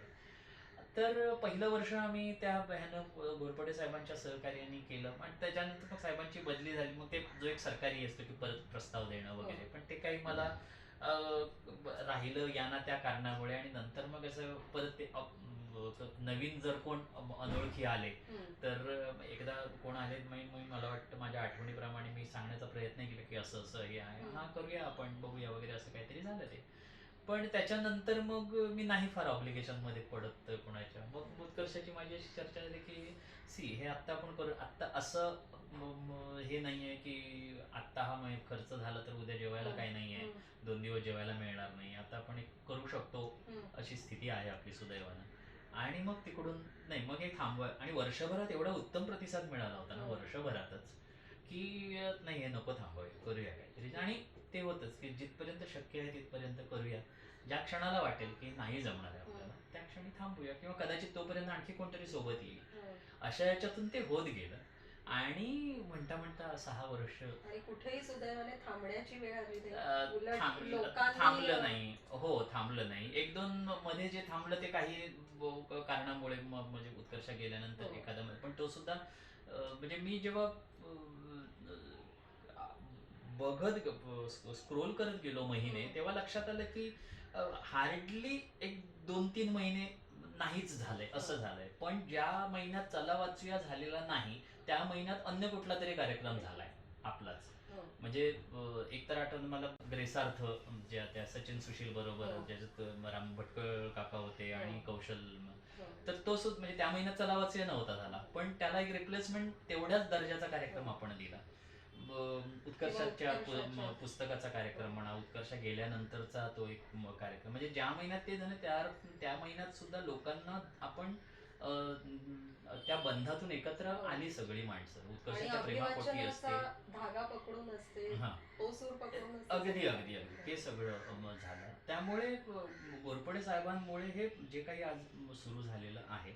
आणि ठीक आहे, आता गेली 5 वर्ष आपण विजन स्वतःच्या बळावर करतोय. अजूनपर्यंत तरी सुदैवानं अशी वेळ आलेली नाही आहे की नाही आता शक्य होणार आहे. कितीतरी लोकांनी याच्या दरम्यानच्या काळात की नाही तुम्ही एवढी लोक आणताय, आम्हालाच कसं तरी वाटतं की विना आम्ही काहीच तुम्ही चार्ज करत नाही वगैरे, तुम्ही खोका तरी ठेवा काहीतरी, असं कितीतरी वेळा सांगितलं. पण जोपर्यंत मला गरज वाटत नव्हती तो मग आत्ता पहिल्यांदा 50व्या कार्यक्रमाच्या वेळी पहिल्यांदा खोका ठेवला. तो खोका अजून उघडलेला सुद्धा नाहीये आपण. आणि लोकांनी हे जो झालेही असतील, केलेही असतील. एक मला म्हणजे आज पहिल्यांदा मी जाहीर करतो, नाव जाहीर केलेलं त्यांनाही नाही आवडणार, कारण त्यांनी केवळ त्याच आहे ना, आपण जेव्हा 50व्या कार्यक्रमाच्या वेळी हे आवाहन केलं की आज पहिल्यांदा आपण हे करतोय सगळं, किंवा त्याच्यातून आणखी काहीतरी वेगळं आणखी आपण करू शकू अशा ह्याने, तर त्यांनी जाता जाता माझ्या असे हातात, आणि आपण लहान मुलाच्या हातात कसे जाता जाता असे 50 रुपये 100 रुपये खाऊचे देतो ना, तसंच बोलता बोलता ध्यानीमनी सुद्धा नाही. आणि असं, आणि मी पटकन ओके नोट आहे असं करून ठेवलं मी खिशात. आणि सगळं झाल्यानंतर, आणि 50वा कार्यक्रम आपला अख्खा दिवस होता, सकाळपासून रात्रीपर्यंत होता. रात्री घरी गेल्यानंतर सगळं हे करता करता आठवणी बघितले तर 500 नाही, 2000 नाही, 11,000 रुपये होते. म्हणजे आज मी पहिल्यांदा जाहीर करतोय. मी त्यांना मेसेज केला रात्री की ओके मी मदत म्हटलं होतं, पण हे असं एवढं काही नाही, तू सांगितलं तू खोक्यात टाकायला मी तुझ्या हातात दिलं, आणि कुठेही हे नाही करायचं, हे तुझ्या माझ्यातला राहिला विषय. पण म्हणजे जे आपण म्हणतो ना की मी मगाशी जे म्हटलं आपण की उद्देश तुम्ही कशासाठी करताय हे. तर ही अशी माणसं असतील. एक बाई एका कार्यक्रमाच्या वेळी असे जाता जाता एक पाकिट देऊन गेल्या, त्याच्यात त्याच वेळी पाकिट मी ते उघडलं आणि सगळे 500 रुपये या बाई देऊन गेलेले. हे असं आपण सुद्धा काही 50व्या कार्यक्रमाचा खोका अजूनही मी उघडलेलं मला माहिती नाही याच्यात किती काय आहे, पण हे प्रेम आहे. आणि आपला एक प्रामाणिक जो उद्देश आहे त्याच्या मागचा तो हे येतो. आणि मी परत तेच म्हणतो की ही सगळी माणसं येत आहेत, म्हणजे आपण माध्यम आहोत, या सगळ्या माणसांना गोळा करणं, लोकांनी येणं. त्यामुळे आणि हळूहळू ते जे एक म्हणजे आता या महिन्यात नाही आहे का, किंवा या महिन्यातला कधी आहे अशी विचारणा होते. आणि आता हळूहळू जरा एक त्याला शिस्त आणण्याचा प्रयत्न करतोय. मेलच्या म्हणेपर्यंत आपली वेबसाईट झाली, 25व्या कार्यक्रमाच्या वेळी वेबसाईट झाली आपली. त्यानंतर आता यूट्यूब चॅनल या वेगवेगळ्या कार्यक्रमांच्या निमित्तानं, आणि आता गेल्या 5 वर्षातले चला वाचूयाचे सगळे कार्यक्रम आपण हळूहळू, त्याला सुद्धा खूप छान प्रतिसाद आता मिळतोय. तांत्रिकदृष्ट्या तंत्रज्ञानाची मदत घेऊन सुद्धा खूप हे करण्याचा प्रयत्न होतोय. आत्ता ऑगस्टमध्ये आम्ही एक वेगळा प्रयोग केला. आता सगळ्यांनाच आपला लॉकडाऊन काळात आपण वावरतोय सध्या, त्यामुळे किती आणि काय करायचं हा प्रश्नही पडलाय, आणि खूप काय काही होतंही सुद्धा. पण एक या महिन्यातला एक ऑगस्टचा कार्यक्रम करायचा असं डोक्यात असताना, अरे या महिन्यात प्रलनचा स्मृतिदिन आहे, आणि प्रलनबद्दल मी पहिल्या ह्याच्यात बोललेलोच आहे. प्रलन मयेकर माझ्यासाठीचं स्थान त्यांचं. मग त्यांचं रातराणी नाटक, जे अत्यंत माझं आवडतं नाटक, आणि जे मी 91 साली केलं होतं. आणि प्रल असे की 19व्या वर्षी रातराणी करणारा हा माझा मित्र वगैरे अशी कोणाची ओळख करून देताना द्यायचे. तर चला रातराणी वाचतो असं मी ठरवलं. पण ते असं ठरवलं, आणि लक्षात आलं की म्हणजे डोक्यात आलं असं की कोणाला ह्यांना मी एकट्यानं वाचण्यापेक्षा अविनाशला वगैरे विचारूया, कारण ही सगळी अविनाश, ऐश्वर्या, अरुण नलावडे, ही सगळी या सगळ्यांनी प्रलनच्या एकांकिका त्यांची नाटकं भरपूर केलेली आहेत, त्यांच्याबरोबर काम केलेलं आहे. सो मी अविनाशला फोन केला की अविनाश असं असं डोक्यात आहे आणि रात्रणी वाचूया का? तर अविनाश दुसरा अरे वाचूया. तू आणि ऐश्वर्या दोघांनी वाचावं करावं असं वाटतंय. तर मग तिच्याशी मी बोलतो. झालं. तो ठेवला फोन आणि अरुणदादांना फोन केला. अरुणदादांना सांगितलं, अरुणदादा असं असं डोक्यात आहे, काय करूया? करूया.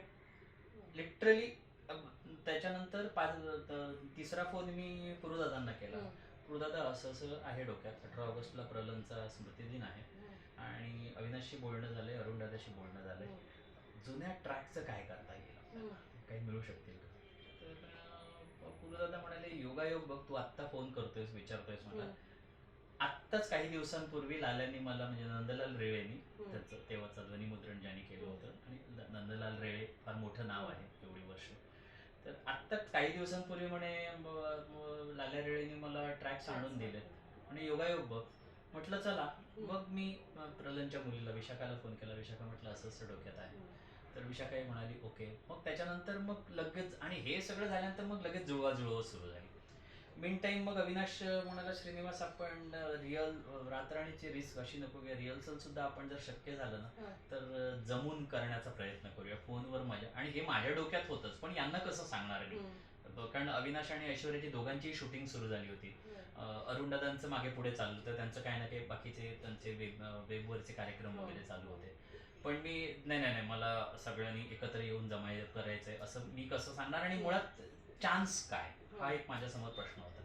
पण ते स्वतःहूनच म्हणाले की आपण एकत्र येऊन रिहर्सल वगैरे करूया. मग जर एकत्र येऊन रिहर्सल करूया असं जर असेल तर मग मी त्याच्या पुढचा विचार माझ्या मनात आला की मग जर रिहर्सलसाठी एकत्र येतच असो तर मग शूट का नाही करू, आपण शूट करूया का आपण. आणि लाईव्हवर माझा हे नव्हता, कारण गेल्या 2 महिन्यात जे काही मी लाईव्ह कार्यक्रम वेगवेगळ्या पद्धतीने माझा मी मध्ये 8 दिवस कथा वाचनाचा कार्यक्रम केला.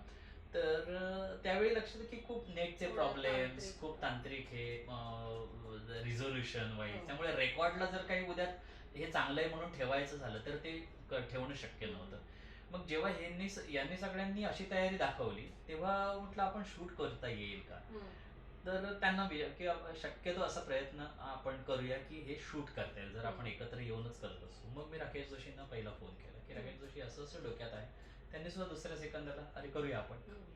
मग करायचं कुठे शूट, कारण जरा छान व्यवस्थित माहोल हवा. तर मग संजय जोशी ज्यांच्यासाठी मी, म्हणजे राकेश जोशी संजय जोशी दोघे अदानीमध्ये आहेत आणि अदानीसाठी मी गेल्या वर्षी नाटक केलं होतं. त्या पूर्व पुण्याईवर मी या दोघांना विचारलं होतं. तर संजय जोशी सुद्धा म्हणाले, आणि त्यांचा मोठा स्टुडिओ आहे मुलुंडला, ऑडिओ स्टुडिओ. तर ते सुद्धा म्हणाले अरे सर करूया ना आपण, हे असलं काहीतरी वेगळं मलाही करायचंच असतं. आणि आत्ता जे ऑनलाईन जे आत्ता रातराणीचं जे स्वरूप आहे ते ही 3 मंडळी 4 मंडळी आहेतच आहेत, अधिक त्याला जे छान स्वरूप देण्यामागची जी माणसं आहेत ती राकेश जोशी आणि संजय जोशी. आत्ता एक रातराणी या निमित्तानं जो प्रयोग समोर आला, म्हणजे तू बघितल्यानंतर तुझ्याही लक्षात येईल, म्हणजे बऱ्याच जणांना तो प्रयोग आवडला की काही जणांच्या प्रतिक्रिया अशा की प्रत्यक्ष नाट्यगृहामध्ये बसून हा प्रयोग बघतोय असं वाटलं आम्हाला. म्हणजे त्याच्यात आम्ही लाईट्स वापरल्या, त्याच्यात ओरिजिनल म्युझिक ट्रॅक वापरले, आणि ते तर वैशिष्ट्यच होतं की 86 साली झालेल्या नाटकाचे म्युझिक ट्रॅक्स, त्या ट्रॅकवर साभिनय नाट्य वाचन हा प्रयोग होता. त्यामुळे केवळ वाचन नव्हतं ते, म्हणजे मी जेव्हा हे प्रत्यक्ष येऊन करूया असं जेव्हा ठरलं तेव्हा माझ्या डोक्यात हे वेगवेगळं सुरू झालं की नाही, मग आता अभिवाचनाच्या पुढे एक पाऊल जाऊन आणखी काहीतरी वेगळं करूया. मग ते साभिनय नाट्य वाचन, मग त्याच्या केवळ साभिनय नाही, म्हणजे केवळ ऍक्टिंग बेस नाही तर प्रॉपर्टी काही वापरता येईल का. मग आम्ही त्याच्यात फोन वापरलाय, मग अरुणदादांनी कॉस्ट्युम केलाय त्याच्यात. हा, मग जेवढं जवळ शक्य आहे तेवढं करूया असा तो हे झाला. आणि जवळ आणखी काय गेलं की आम्ही त्याच्यात 4 पात्र आहेत रातराणीमध्ये, म्हणजे 4 व्यक्तिरेखा आहेत. ब्रॅकेट्ससाठी सुद्धा आम्ही 5वी व्यक्तिरेखा तयार हे केली, म्हणजे 5 कलाकारांनी ते सादर केलं. जे ब्रॅकेट्स आहेत त्या ब्रॅकेट्स निवेदक म्हणून वाचत होता आमचा विनीत मराठे. मग बाकी विनीत मराठे, अरुणदादा, अविनाश, ऐश्वर्या आणि मी, असे आम्ही 4 कलाकार आणि 5वा निवेदक. त्यामुळे ते अख्खं नाटक पूर्ण असं प्रयोगासारखं उभं राहिलं, आणि त्याच्यात लाईट्स होत्या, म्युझिक होतं. म्हणजे तू जेव्हा बघशील तेव्हा तुलाही तो अनुभव येईल. त्यामुळे हा खूप वेगळा अनुभव होता, आणि बऱ्याच जणांना हा प्रयोग आवडला. कदाचित आणखी आहेत डोक्यात गोष्टी आता की चला आणखी 2-3 वेगवेगळ्या पद्धतीने, चला आता वेगळ्या पद्धतीने आणखी करूया असं आहे डोक्यात. आता बघूया कधी कसं काय होतंय.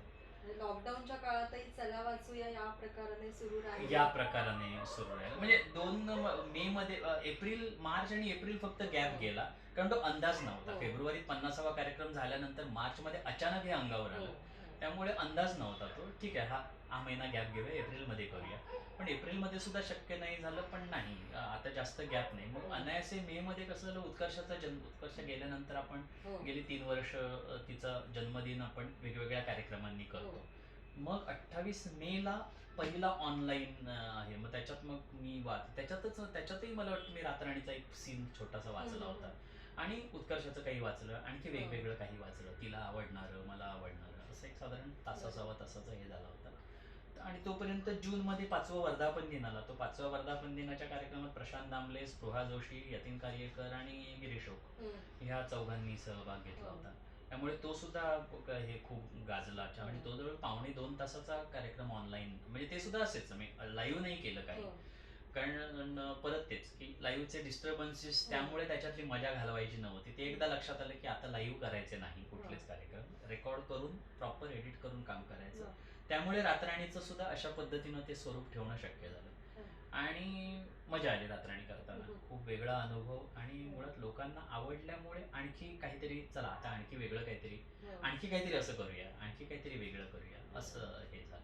आता त्याच्यातून प्रयोग सदृश काही करता येईल का, असा हे प्रयत्न आहे व्हिजनचा. बघू आता कसं काय होतंय त्याच्यातून. पण चला वाचूयामध्ये खंड नाही पडला आता. आणि आता हे परत चालू राहील. या महिन्याचं चला वाचूया सुद्धा बोलणं झालेलं आहे. त्यामुळे आता खंड नाही पडणार परत. कारण आणि आता ऑनलाईनची सवय लोकांना सगळ्याच वेगवेगळ्या चला कार्यक्रमाच्या वाचूयाला वेगळं काही करूयाची सवय झाली आहे. वेगळं काही करायची कारण सवय चला झाली. वाचूयामध्ये आतापर्यंत वेगवेगळे साहित्य प्रकार वाचले गेले. नुसते साहित्य प्रकार तर प्रस्तावना सुद्धा वाचल्या गेल्या अगदी पुस्तकांच्या. पुस्तकाची प्रस्तावना, म्हणजे रामचंद्र गुहांच्या इंडिया आफ्टर गांधीची प्रस्तावना सुलभा सौमित्रेने वाचली. आपण सहसा कविता आणि नाटक हे शक्यतो टाळत होतो. पण 50व्या कार्यक्रमाला मतकरींचं जे पूर्ण नाटक आम्ही जे वाचलं, ते पहिल्यांदा वाचलं गेलं चला वाचूयामध्ये, आणि पूर्ण नाटक. त्यानंतर सौमित्र पोटेने पाशच्या कविता सुद्धा आपण सहसा कधी एक्सक्लुझिव्ह असल्याशिवाय अभिव्यक्तीच्या कविता या टायटल खाली ब्रेक पासून पाश पर्यंत अशा कवितांचा एक कोलाज हे झाला. असुरेंद्र रावणावरची जी कादंबरी ग्रंथालीनं ती प्रमोद लिंबेने वाचली. डॉक्टर मंजुषा कुलकर्णी आपल्या मराठी, आपल्या राज्याच्या भाषा संचालिका होत्या. त्यांनी संस्कृतमध्ये श्यामची आईचा अनुवाद केलाय, तर तो त्या ठिकाणी वाचला गेला. बऱ्याच भाषांमध्ये वाचलं गेलं. मराठी, हिंदी, इंग्लिश, संस्कृत, मालवणी अशा 5 भाषा तर नक्की. आता कदाचित त्या कान्हा सिंग वगैरे जर असत्या मुंबईत तर आम्ही पंजाबीसाठी सुद्धा त्यांना बोलवलं असतं. पण या 5 भाषा वाचल्या गेल्या. इंग्लिश ओरान पामुकचं संदेश कुलकर्णींनी वाचलं. हिंदी तर भरपूर, वर्षा नांदेडे झाली, आमचा विजय मिश्रा झाला, बऱ्याच जणांनी हिंदी वाचलं. संस्कृत हे झालं. मराठी तर, आणि मराठी सुद्धा खूप वेगवेगळं, काफका वाचला गेला आपल्याकडे, प्रस्तावना वाचली गेली. अगदी मुक्ता बर्वे आणि अमृता सुभाषने लिहिलेले छोटे छोटे लेख, ते स्फुट, ती सुद्धा वाचली गेली. असे खूप वेगवेगळ्या प्रकारचं वाचन वाचलं गेलं. व्यावसायिक प्रयोग सुरू आहेत त्या पद्धतीत. हो, ते म्हणजे पहिला वर्धापन दिन मला अजून आठवतो. चंद्रकांत कुलकर्णी, अण्णा सावरकर, कौशल इनामदार, ज्योती आंबेकर, आणि तेव्हा मौनरागचे प्रयोग सुरू होते, व्यावसायिक प्रयोग सुरू होते. आणि मौनरागचे व्यावसायिक प्रयोग सुरू असताना सुद्धा चंद्रकांत कुलकर्णींनी मौनराग अख्खं चला वाचूयामध्ये वाचला. म्हणजे परत मी मगाचंच वाक्य रिपीट कर, आणि हे कायम माझ्या बोलण्यातून येत असतं की ही माणसं सगळी आहेत, आणि या माणसांना ऐकायला येणारे सगळे रसिक प्रेक्षक आहेत, माणसं आहेत. म्हणून हे कार्यक्रम करत राहण्याचा हुरूप वाढतो. आणि चला करत राहूया. आणि कोणी आजपर्यंत सुदैवानं नाही असं म्हटलेलं नाही. सगळेजण ज्यांना ज्यांना विचारलं, फक्त वेळेची ऍडजस्टमेंट असेल त्याच्यातून. म्हणजे आणखी एक त्याच्यातला पुढचा टप्पा कसा झाला की 3 वर्ष मुंबईतली झाल्यानंतर 4थ्या वर्षी पुण्यात आपला कार्यक्रम सुरू झाला. पुण्यातल्या पहिल्या कार्यक्रमाला तू सुद्धा आली होती. तर पुण्यात रश्मिता शहापूरकर, शेखर कुलकर्णी, मीना प्रभू यांच्या पुण्यातला कार्यक्रम सुरू होण्यामागे रश्मिताचं फार मोठं योगदान हो. होतं. तिनं पुढाकार घेऊन ते सगळं नाही करूया. हो. आणि तो सुद्धा असं बोलता बोलता म्हणजे सहज तिनं ते प्रभू ज्ञान मंदिर दाखवायला नेलं. आणि मी म्हटलं अरे वा मस्त माहोल आहे इकडे, कार्यक्रम करायला आवडेल. आणि बोलता बोलता आमचा चला वाचूयाचा संदर्भात विषय झाला. ती म्हणाली आपण करूया. तिला आणि तीही चळवळीची, कारण तिनं स्वतः महाराष्ट्रातली एकमेव असलेली आंतर सोसायटी स्पर्धा जी महाराष्ट्रात अजून कधीही झालेली नव्हती, ती गेली 4 वर्ष ती करते. आंतर सोसायटी एकांकिका स्पर्धा. आणि फार मोठी मोठी लोक टॉम अल्टर पासून तिच्या त्या प्रयोगाला येऊन गेलेले आहेत. त्यामुळे तिचं स्वतःचं एक ती स्वतः सहाय्यक दिग्दर्शिका म्हणून काम करते. स्वतः ती प्रचंड म्हणजे अशी चळवळी ही आहे, फार कुठे हे न येता. त्यामुळे पुण्यातला तो उपक्रम सुरू झाला. पुण्यानंतर कोल्हापूर वगैरे चालू, कोल्हापूर विचारणा झाली आहे, नाशिक विचारणा झाली आहे. परवाच्याच दिवशी आपला टिंग्याचा दिग्दर्शक आमचा मित्र मंगेश आठवलेला सहज आमचा त्याचा वाढदिवस होता परवा, आणि आम्ही खूप दिवसांनी असे बोलत होतो. आणि त्याचं आणि त्याच्या भावाचं जुन्नरला शेत आहे, तिकडे त्यांचं ते पराशर ॲग्रो टुरिझम म्हणून त्यांचं हे आहे. तर बोलता बोलता मंगेश म्हणाला अरे आपल्या शेतात करूया ना, चला वाचूया आपलं. छान, म्हणजे असं सुद्धा एक वेगळ्या पद्धतीनं आपण करून बघू असं. आणखी एक वेगळा प्रयोग म्हणजे आपण साहित्य कोजागिरी केली एकदा. साहित्य कोजागरी कोजागरी. तर साहित्य कोजागरी सुद्धा केली, जी रवींद्र नाट्यमंदिर पु ल देशपांडेच्या त्या खाली पोडियमवर आपण केली, ज्याच्यामध्ये 12 जण होते. तू होतीस मला वाटतं त्या कार्यक्रमाला. त्याच्यामध्ये प्रिया जामकर, रवींद्र लाखे, ऋषी देसाई आपला झी 24 तासचा अँकर, आणि त्याला मी लहानपणापासून नाटकामध्ये बघतोय, उषा मेहता, विजय कदम, शर्वाणी पिल्ले, उत्कर्षा होतीच, सुनील देवळेकर. त्याच्यातला एक प्रयोग होता की हे सगळी माणसं वाचत असताना सुनील देवळेकर एका बाजूला त्या लेखावरची कॅलिग्राफी करत होता. असा एक तो जवळजवळ 5.25 तास कार्यक्रम चालला होता. संध्याकाळी जो 5:30 पावणे 6ला सुरू झाला तो 10:30 पावणे 11 पर्यंत कार्यक्रम चालला होता. हा सुद्धा प्रयोग आपण केला त्याच्यात. म्हणजे त्याच्यानंतर मग घोरपडे साहेब म्हणाले खाली करूया का आपण कार्यक्रम हा. पण ते खाली कसं आहे, खाली तो सगळा जो केऑस माहोल सगळा खाली करण्याचे कार्यक्रम वेगळे होते. मग त्याच्यात हा सिरियसनेस नसता आला. तर त्यामुळे आलटून पालटून करूया असं झालं, पण ते नाही मग वर्कआउट झालं. सो असे खूप वेगवेगळे प्रयोग झाले त्याच्यात. मग अण्णाभावे असतील, म्हणजे अण्णाभावेंना साहित्य अकादमी पुरस्कार त्याला बालसाहित्याला त्यांच्या मिळाल्यानंतर इमिजिएट आपण त्यांचा कार्यक्रम त्यांनी वाचन केलं होतं. सो खूप उत्तम अनुभव सगळ्यांचे, खूप उत्तम अनुभव सगळ्यांचे मिळाले. म्हणजे कोणीही नाही म्हणणं हे नव्हतं. सलील कुलकर्णी पुण्यातून फक्त या कार्यक्रमासाठी येणं हे फार आपल्यासाठी या उपक्रमासाठी खरं आनंदाची गोष्ट होती. प्रतीक्षा असेल, सोनालीशी मी डायरेक्ट पहिल्यांदा बोललोच नव्हतं, संदेशला सांगितलं. संदेश माझा जुना मित्र. संदेश म्हटलं सोनाली येईल खरे असं बोलतो म्हणाला. आणि तो बोलल्यानंतर मग मी त्याच्याशी हो मी वेळ ठेवलेला आहे असं हे झालं. त्यामुळे थ्रू झालेले कॉन्टॅक्ट सुद्धा कुठेही असे हे नाही झाले. सलीलचं तर तूच बोलली होतीस, सलील कुलकर्णींशी. पण आणि त्याच्यानंतर मग एवढं आपलं छान जमून गेलं की सलील सुद्धा सहज नेहमीचं असल्यासारखे सलील आले, कार्यक्रम करून गेले. ते सुद्धा चहा प्यायला जेवायला सुद्धा थांबले नाहीत. ते नाही पळतो. एवढं प्रेम सगळ्यांचं या उपक्रमाला मिळालं. त्यामुळे मी परत तेच सांगेन की ही माणसं आहेत, येत आहेत म्हणून आपण हा कार्यक्रम करतोय, आणि लोकांचं प्रेम आहे. लोक जोपर्यंत पाठीशी आहेत, आणि आर्थिक हा काही फार मोठा इश्यू नाही असं मला वाटतं. आणि आता तर ऑनलाईन आणि आणखी पुढचं मला वाटतं 6-8 महिने, वर्षभर तरी मला वाटतं रंगमंचावर समोरासमोर येऊन कार्यक्रम करणं शक्य नाही वाटत आहे. त्यामुळे ऑनलाईन तसा खर्च कमी आहे, फक्त मेहनत आहे. पण आता मेहनतीसाठी ही सगळी राकेश जोशींसारखी मंडळी आहेत, सगळी जे हक्कानं सांगितल्यावर हक्कानं सांगतो ती हक्कानं आणि प्रेमानं करतात मंडळी. सो ऑनलाईन सुद्धा आता हे होईल. म्हणजे आता जो प्रत्यक्ष खर्च जो होता तो आता कमी झालेला असेल. त्यामुळे आता फक्त उरला भाग मेहनतीचा, तो त्या मेहनती ती कायम राहीलच राहील. श्रीनिवास, चला वाचू या अभिवाचनाची चळवळ आपण आकाशवाणीवर पण कार्यक्रम सादर करून तिथपर्यंत पण नेली. नंतर शिरीष पेंच्या हायकूवर आपण एक वेगळा कार्यक्रम केला. त्यांचा हायकू आणि हे त्यांचे लेखन, दुनिया अफाट आहे नावाने आपणच, तू होतीस, सुमुखी पेंडसे होते, शुभा गोडबोले होत्या. तो केला आपण. तिच्या कविता तर आपण भरपूर केले कार्यक्रम. हो. गोव्याच्या काव्यवत्रापासून आकाशवाणीपर्यंत. आकाशवाणीवर सुद्धा आपल्या 2 भागांमध्ये झाला कार्यक्रम तो.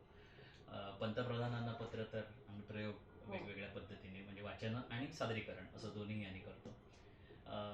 शर्वरीच्या कविता अरुण म्हणजे आता एक अरुण शेवतेंचं साहित्य सादर करणं हा एक आता आमचा ब्रँड व्हायला आणि आवडतं त्यांचं हो. सादर करायला. शर्वरीच्या कविता भक्तिरत्न बारके, राजन तामाणे आणि उत्कर्षा तिघांनी तो सुद्धा आपण गोव्याच्याच काव्यवत्रामध्ये ओपन केला होता कार्यक्रम.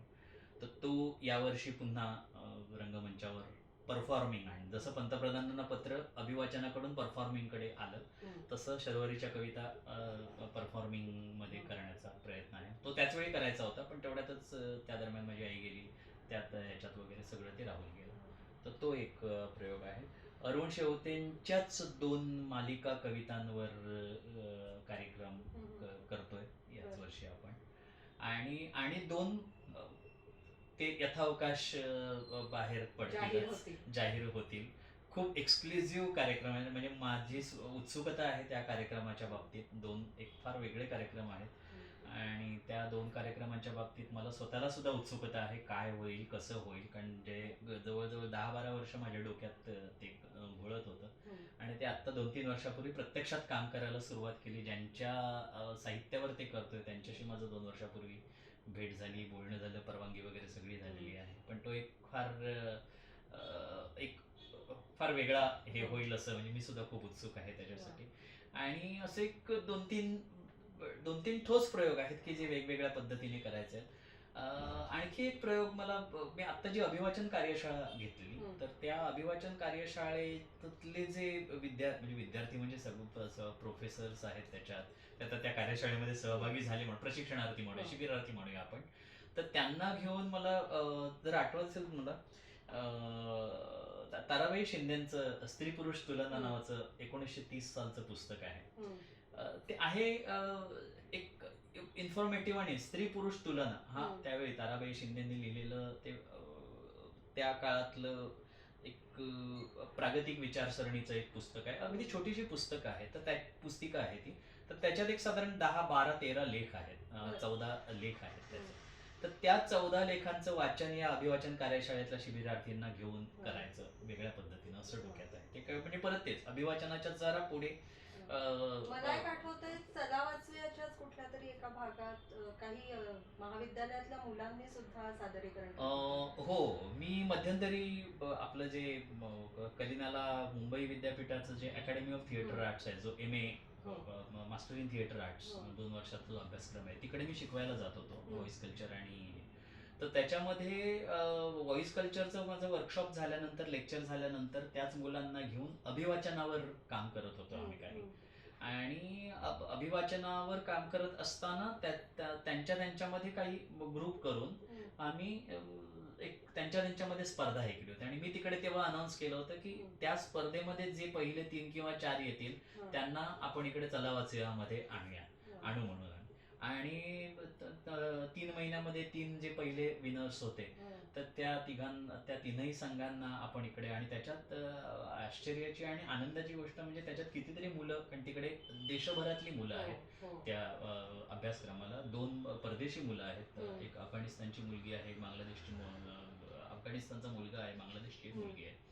सो अशी कितीतरी नॉन मराठी मुलं त्याच्यात होती. त्यांनी सुद्धा उत्तम वाचण्याचा प्रयत्न केला. तर असंही तो हे म्हणजे खऱ्या अर्थाने वाचन चळवळ ही हो आणि मधला नवे वाचक तयार होणं म्हणजे नवे वाचणारे वाचक सुद्धा तयार होणं आणि सादर करणारे अभिवाचक सुद्धा तयार होणं असे ते चाललंय. कारण मधला एक काळ होता की या वाचनाकडे फक्त प्रौढ लोकच येत आहेत का, लहान म्हणजे किशोरवयीन मुलांना महाविद्यालयीन मुलांना याची आवड नाहीये का.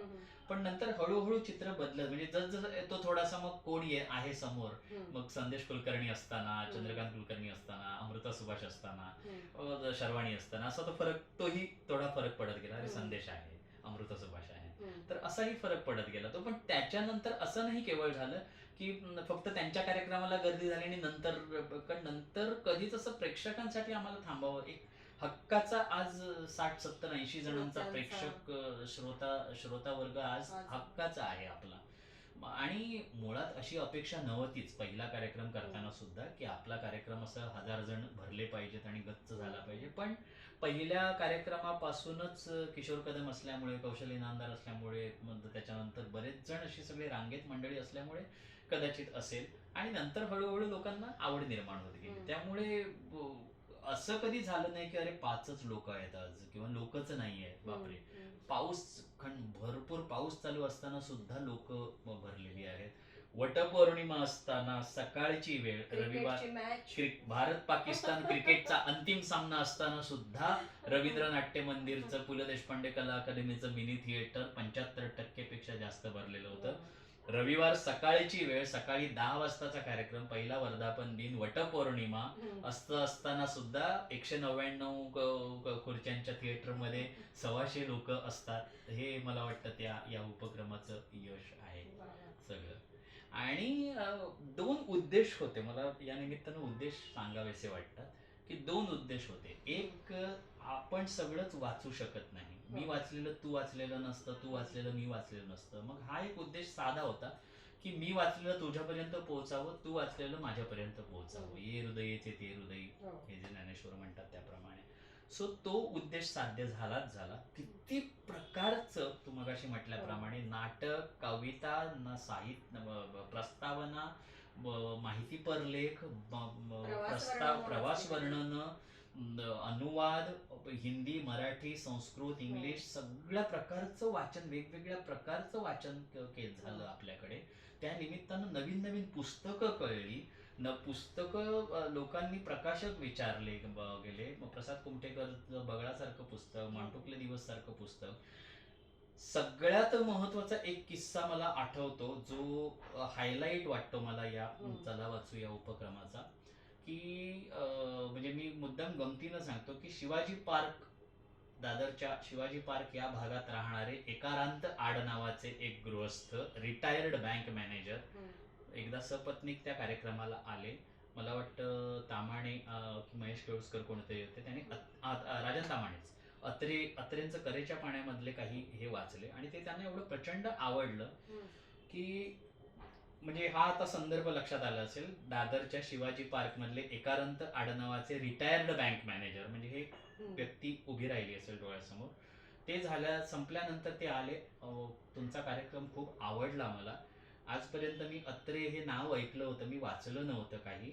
मराठी वाचणं माझं प्रचंड कमी असतं, पण उद्याच्या उद्या मी हे अत्रेंचे जे काही लेखन आहे ते मी यांच्याकडून यादी घेतो आणि सगळं त्यांची पुस्तकं विकत घेतो आणि उद्यापासून मी माझ्या बायकोकडून वाचून घ्यायला सुरुवात करतो. आता संदर्भ हा लक्षात आला असेल, शिवाजी पार्क, एकारांत आडनाव वगैरे. म्हणजे हा मला वाटतं फार मोठा प्लस पॉइंट आहे या चळवळीचा, अशा पद्धतीने. आणि बाकी कितीतरी पुस्तकांचे संदर्भ लोक विचारत असतात, प्रकाशक कोण आहे, मग हे पुस्तक कुठे मिळेल हे विचारत असतात लोक. त्यामुळे जे पोहोचणं आहे हे पोहोचणं होत आहे. हा उद्देश, जो बेसिक उद्देश आहे साहित्य पोहोचवण्याचा, हा साध्य होतोय. आणि स्वार्थाचा भाग असा की मी स्वतः परफॉर्मर असल्यामुळे, मी अभिनेता असल्यामुळे, एखादं साहित्य किती उत्तम पद्धतीनं सादर करून पोहोचवता येतं. आणि ही सगळी मंडळी बहुत करून निवेदक, सूत्रसंचालक, अभिनेते असल्यामुळे, म्हणजे सादरकर्ती, परफॉर्मर असल्यामुळे, एखादी साधी गोष्ट सुद्धा किती उत्तम पद्धतीनं सादर करता येऊ शकते. हे 2 उद्देश या उपक्रमाच्या मागे होते, जे दोन्ही उद्देश उत्तम पद्धतीनं साध्य झालेले आहेत. म्हणजे जेव्हा मी मितवा वाचतो, सादर करतो कार्यक्रम, तेव्हा मितवाच्या बाबतीत सुद्धा खूप जणांचे अभिप्राय असे आहेत की या तासाभराच्या कार्यक्रमामध्ये अदरवाईज ग्रेस, म्हणजे ग्रेस आता 27 वर्ष करत असतो, ते ग्रेस कळणं, मला ग्रेस कळला ही म्हणण्याची हिंमत आजही माझी नाहीये. पण जे काही आहे त्याच्यात ते खूप आवडतं मला. त्याच्यातलं जे सौंदर्य आहे, त्याच्यातलं जे एकूण ब्युटिफिकेशन आहे, ते खूप आवडतं मला. आणि ते सादर करताना मला जो एक आनंद, म्हणजे बिंदीची गोष्ट वाचत असताना जेव्हा डोळ्यातून पाणी येतं, किंवा त्या 2 बहिणी हात मनगटावरून ब्लेड फिरवताना ती गोष्ट सांगत असताना जेव्हा डोळ्यातून पाणी येतं, तर त्या पाण्यामध्ये सुद्धा एक दुःखाचं सौंदर्याख्यान मांडण्याची जी ताकद ग्रेसांच्या साहित्यामध्ये जी आहे, म्हणजे ते दुःखाचं महाकवीच म्हणतो आपण त्यांना.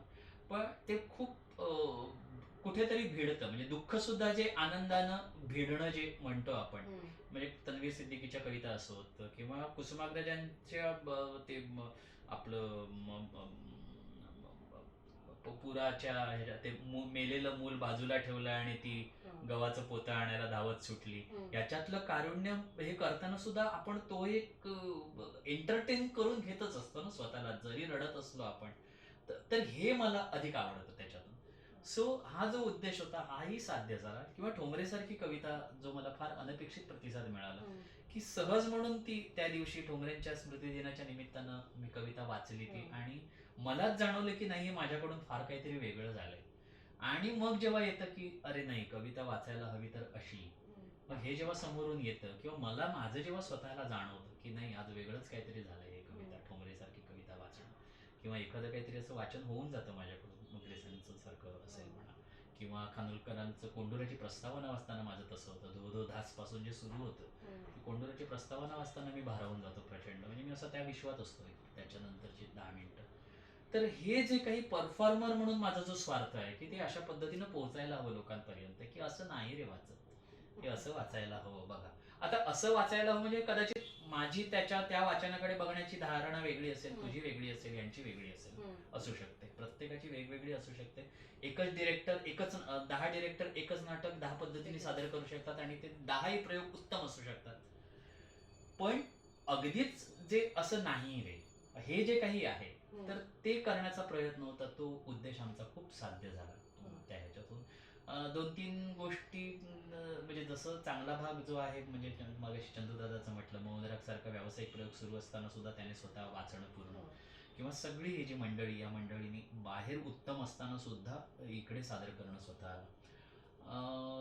ह्या चांगल्या बरोबरच 2-3 गोष्टी अशा राहून गेलेल्या आहेत की हम मराठी आपल्याकडे वाचायला येणार होते, आणि हम मराठींचं ते पुस्तक नवीन प्रकाश, आमचं बोलणंही झालं होतं. आपले किशोर धारगळकर म्हणून एक आपले सिरियलचे निर्माते आहेत, तर त्यांनी तयारी दर्शवली होती की श्रीनिवास तू हम मराठींना आणत असशील तर त्यांचा सगळा जाण्या-येण्याचा खर्च, त्यांचं इकडची जी काही व्यवस्था आहे ती सगळी मी करतो, एवढं ते. आणि आमचं हमूंचं आणि आमचं बोलणं सुद्धा झालं होतं, आमचा महिना ठरला सुद्धा, आणि तेवढ्यातच ते त्या 2 महिन्यात गेले ते एक लागून राहिलं. आणि आत्ता रमेश भाटकरांचं एक लागून राहिलं. आम्ही वर्षभर आमचं चाललं होतं, आणि स्वतःहूनच आहे, अरे तुझ्या निमित्तानं मी खूप इच्छा होती त्यांची की तुझ्या निमित्तानं मी आधी खूप की कविता वाचतो पण मी असं तुझ्या निमित्तानं वाचेन मी म्हणून, आणि स्वतःहून ते असं भेटायचे तेव्हा. आणि मग त्या अपराधाच्या प्रयोगांमुळे 2-3 वेळा तारखा ठरून सुद्धा आमचं जमलं नाही, आणि त्यांचं सुद्धा शेवटी नाही.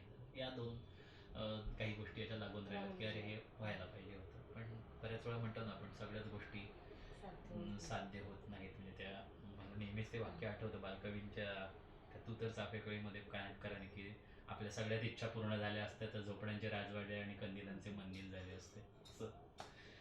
सो जे उद्देश होते ते दोन्ही आमचे साध्य झाले वाचल्याचे. आणि हे वाढावं असंच, जोपर्यंत पुन्हा एकदा ते, जोपर्यंत ही लोक नाही म्हणत नाहीत कोणी, येत राहतील, आणि जोपर्यंत श्रोते येतील तोपर्यंत आम्ही करायला तयार आहोत. आणि आपण सगळे आहोत, आम्ही म्हणजे आपण सगळे आहोत. चला वाचूया म्हणायला तयार हा? आहात, चला वाचूया म्हणायला तयार आहात, वाचायला तयार आहात. अगदी करूया, वाचूया. बरं, कार्यक्रमाचा समारोप करताना, म्हणजे या संवादाचा समारोप करताना अभिवाचनाने तुम्ही करा, पण त्याआधी आपण रत्नागिरीच्या आर्ट सर्कलचे आभार मानूया की या संवादाच्या निमित्ताने चला वाचूया ही सगळीच चळवळ गेल्या 6 वर्षातली जी अनुभवली, आणि या 6 वर्षाच्या निमित्ताने अख्खा माझाही 27-28 वर्ष 30 वर्षांचा राहतात, 89-90 पासून हा प्रवास माझाही माझ्यासमोर, आणि एक ठोसपणाने उभा राहिला. त्या निमित्ताने कितीतरी गोष्टी मलाही रिकॉल झाल्या. खरंच मी सुद्धा आर्ट सर्कलचे आभार मानतो. या निमित्तानं मला व्यक्त होण्याची संधी मिळाली, आणि मुळात मला व्यक्त होण्याची संधी म्हणण्यापेक्षा ह्या उपक्रम जो आहे, हा उपक्रम तुमच्या सगळ्यांपर्यंत पोहोचवण्याची संधी मिळाली, आणि हा जेवढा वाढावा तेवढा उत्तम. या उपक्रमालाही मनापासून शुभेच्छा, चळवळीला शुभेच्छा, आणि अभिवाचनाने आपण समारोप करूया. हो. चला वाचूयाचा आणि व्हिजनचा एकूणच एक महत्त्वाचा भाग असलेली एक व्यक्ती जी होती आशुतोष घोरपडेच्या बरोबरीनंच, ती म्हणजे माझी बायको डॉक्टर उत्कर्षा बिरजे. बऱ्याच जणांना माहिती आहे. आणि तर उत्कर्षा बिरजे 2008 साली चतुरंग आपलं लोकसत्ताचं जी चतुरा पुरवणी होती त्याच्यामध्ये वर्षभर ती लेखमाला लिहायची. वळणवाट्या खूप गाजली होती ती लेखमाला. आणि ती 2017ला गेली आणि ती जाण्यापूर्वी एक वर्ष सव्वा वर्ष ती गोव्याच्या दैनिक हेराल्डमध्ये इवल्या इवल्या गोष्टी नावाने सदर लिहायची.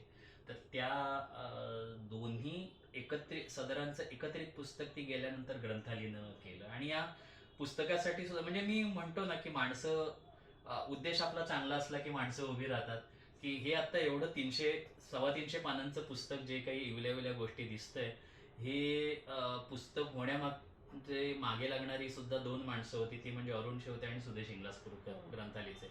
या 2 माणसांमुळे हे पुस्तक झालेलं आहे. अदरवाईज मी माझं स्वतःचं लेखन सुद्धा प्रसिद्ध करण्यासाठी मी फार कधी असं पुढे होत नाही. सवय नाही रादर सवय. त्यामुळे हिचं सुद्धा म्हणजे मी हिच्या मागे लागायचं उत्कर्षाच्या की तुझं लेखन प्रसिद्ध व्हायला पाहिजे, आपण पुस्तक करूया, ई बुक तरी करूया. पण ती सुद्धा तशीच होती की नाही नाही छापून काय करायचं आपल्याला.